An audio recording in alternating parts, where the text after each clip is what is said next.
Hi, it's me. I'm just kidding.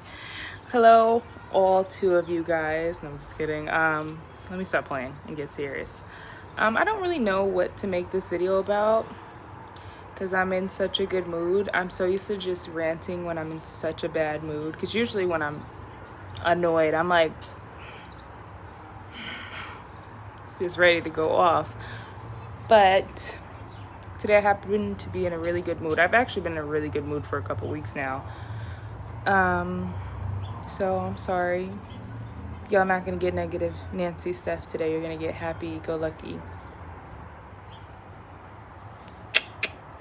Anyways, but just to you know what I could tell you guys about? My labor story. That's what I'll tell you guys about. So I made a video about something else I'm going through and it deleted, so it wasn't meant for y'all to know about that. So maybe next time.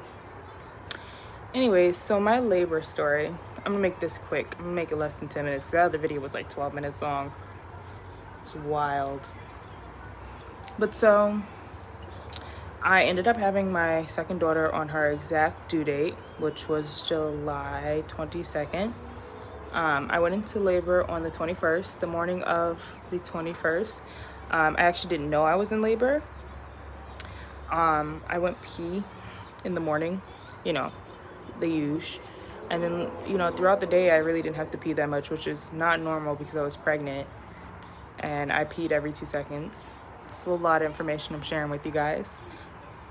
But, so I'm like wondering what's wrong. I'm like uncomfortable though. Like, in every 2 minutes, I keep feeling this pressure around my entire body. Like, the way I can explain it is it felt like somebody was grabbing my whole body and just holding me. That's like how much pressure I was feeling all over my body. And I couldn't figure out what was wrong. And I'm like, there's like no symptoms. Like, I don't feel like I'm in labor. Like, my boyfriend's like, well, your due date's tomorrow. So, I'm like, well, they said I'm not gonna have the baby yet. So I'm just like, maybe I'm just being dramatic. So it got to the point where I was just like, I couldn't take being uncomfortable like that anymore. So I went to the hospital.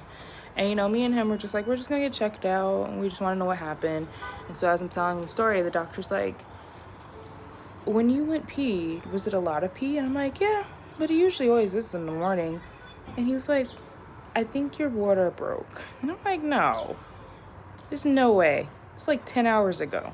There's no way my water broke at 9 a.m. And I'm just now come to the hospital at like 7 p.m. chilling at home. Come to find out, yep, my water bursted at that time.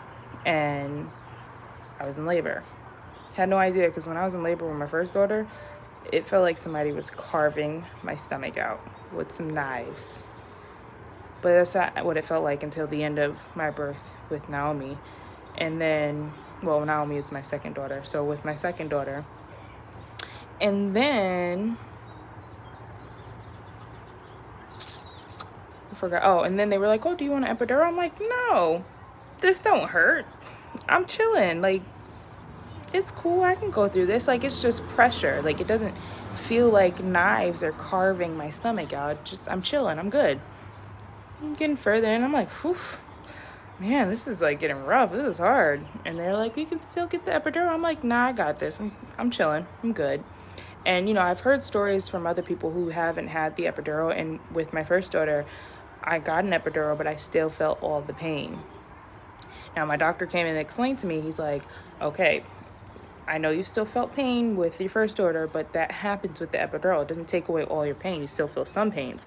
I'm like, nah, I felt that junk. Like, that epidural didn't work. Only thing it did for me was get rid of the feeling in my legs, and that's useless.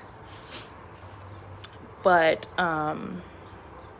back to me, them asking me again, you sure? He's like, are you sure? He's like, I'm not trying to be a jerk, but I'm just trying to let you know if feeling gets worse. I'm like, bruh, I had a kid before.